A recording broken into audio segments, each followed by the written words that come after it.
הרבה פעמים שואלים לגבי המוסריות של התורה. אני אנסה להוכיח עכשיו שהתורה היא תורת נצח, המוסר שלה הוא נצחי, ולא לפי ההלך רוח שיש בעולם באותו זמן. אני אקרא לכם קטע ממכתב, שנכתב כנראה לפני בערך 2500 שנה. רומי שולחת סנטור, חבר סנאט, לארץ יהודה, ככה הם קוראים לה, כדי שיבדוק מה המצב פה, אם כדאי לכרות ברית עם מדינת יהודה. זה לשון הסנאט. והוא כותב ככה: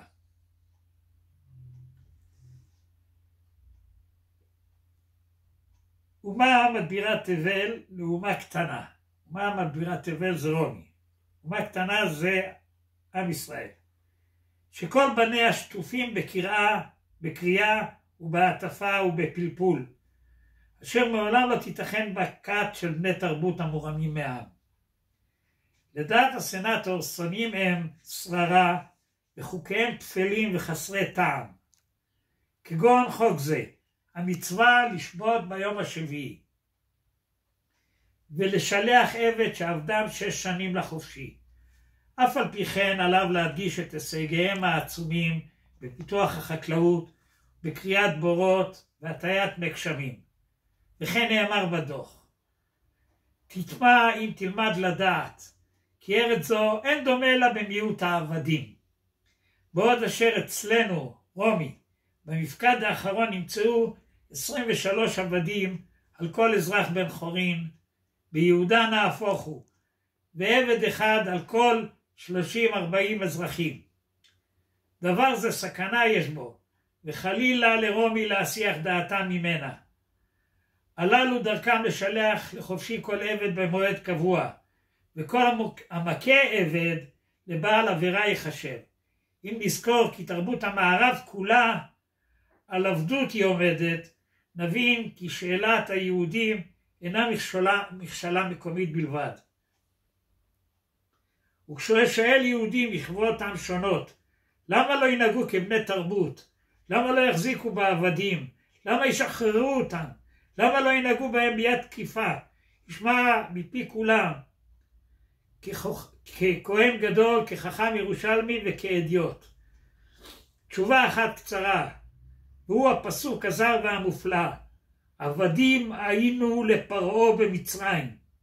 רואה הסנטור הרומי את שמעון החשמונאי יושב בדין בבית משפט בין יהודי לבין עבד צעיר שברח ונתפס בידי אדוניו, ושמעון אינו פוסק לתימונו ולחמתו של האזרח הרומי לסרוק את בשרו של הנער הבורח ולתלות אותו בכיכר העיר, אלא שמעון הדיין שואל את הנער, למה ברחת?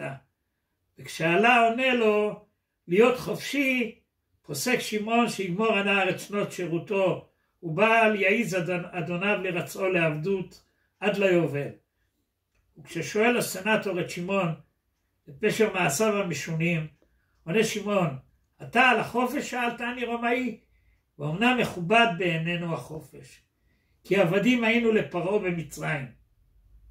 כבר השמעת את זה מקודם, אמר הרומאי. האומנם לחשו? אנו אין לנו חפץ בלחשים, אומר הישיש בבוז. אשר אמרתי אותו התכוונתי. עבדים היינו לפרעה במצרים. העבר חי עמנו. עבדים היינו. העבידונו בפרך ויתנו עלינו עבודה קשה. הוא מספר לי את סיפור שיעבדנו בגאולתנו. מסביר בזה את עמדתו כלפי העבדות.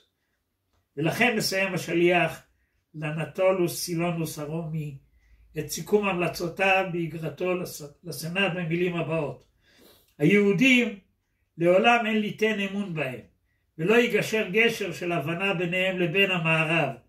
כל המושכלות אצלנו על חירות האדם וכבודו זרים להם.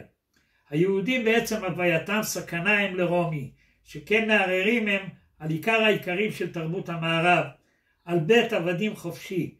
אפילו הם מועטים, אפילו הם מסתפקים בארצם הזהירה, חלילה לנו מהשיח דעתנו מסכנתם. צר העולם מלהכיל את רומי ואת יהודה גם יחד. המוסר השתנה, היום אין עבדים, אבל התורה לא השתנתה, כי התורה היא הנצח והיא האמונה שלנו. תבוא עליכם הברכה.